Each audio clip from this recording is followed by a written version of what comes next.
Hi everybody, I'm here at my house and today we are going to make fava leaf pesto. It's been really great seeing you in the garden last week and I can't wait for you to get back out to the garden. But today we're going to make fava leaf pesto. Here we go. Okay, I am in my kitchen and here we go with the fava leaf pesto. You will need 1 cup of fresh fava leaves, no stems or flowers. The stems and flowers can make the fava leaf pesto pretty bitter, so we want to leave those out. You'll need 1/2 cup of fresh basil leaves, no stems on those either. And if you don't have fresh basil leaves and you only have the fresh fava leaves, you can definitely just use the fava leaves. You'll need 1/2 cup of unsalted nuts or seeds. And I have found that pine nuts, pumpkin seeds, sunflower seeds, or walnuts are best. If you'd like a toasty flavor to your pesto, you can toast up these nuts or seeds. You will also need 1/2 of a lemon juiced, 1/2 cup of shredded Parmesan cheese, 1/2 cup of olive oil, 1 large garlic clove. This is optional. If you don't like garlic, you don't have to add that in, and a pinch of salt and pepper. What you're going to do is place all of these ingredients into a food processor and blend, and then you'll taste it to make sure that there's nothing that you need to add a little bit more of. You can serve the fava leaf pesto with crackers, veggies, pasta, or anything you would normally add pesto to.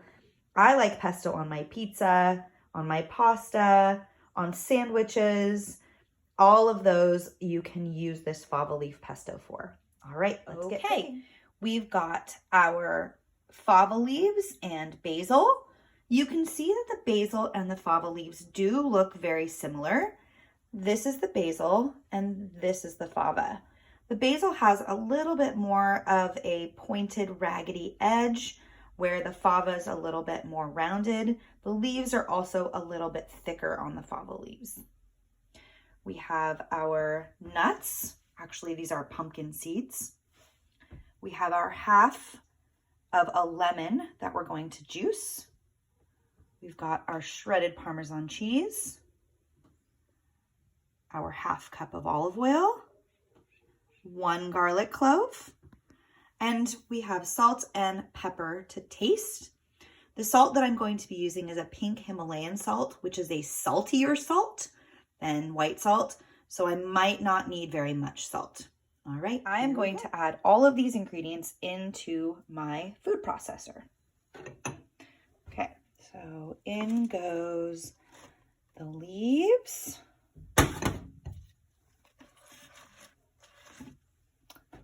the nuts, the cheese,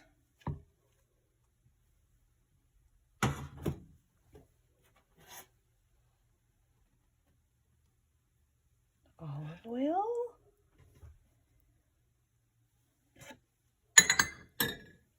and then the lemon,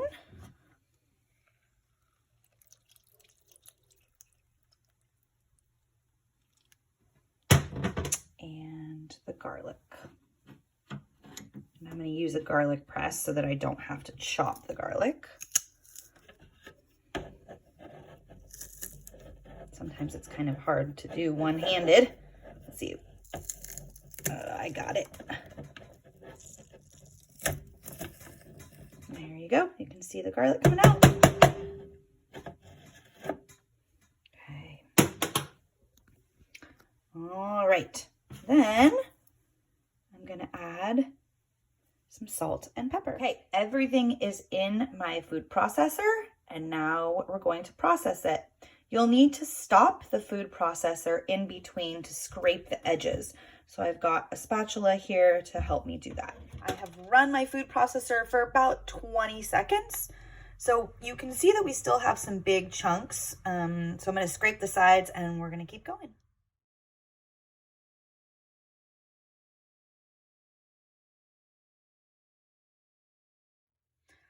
Okay, so I just ran the food processor for about another 30 seconds, and now we're really starting to look like pesto.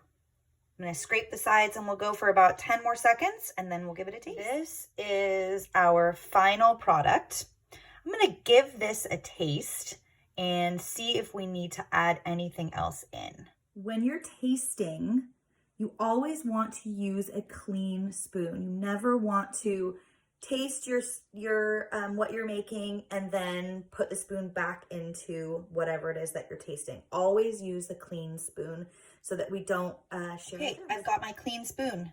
Let's give this a taste.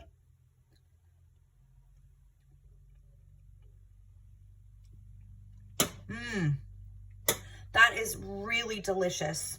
I didn't toast the nuts and I kind of wish that I would have. I'm sorry, the pumpkin seeds. I kind of wish that I would have toasted the pumpkin seeds. I think I'm gonna add in maybe a little bit more salt and a little bit more pepper. All right, I've got another clean spoon here. Let's try this again.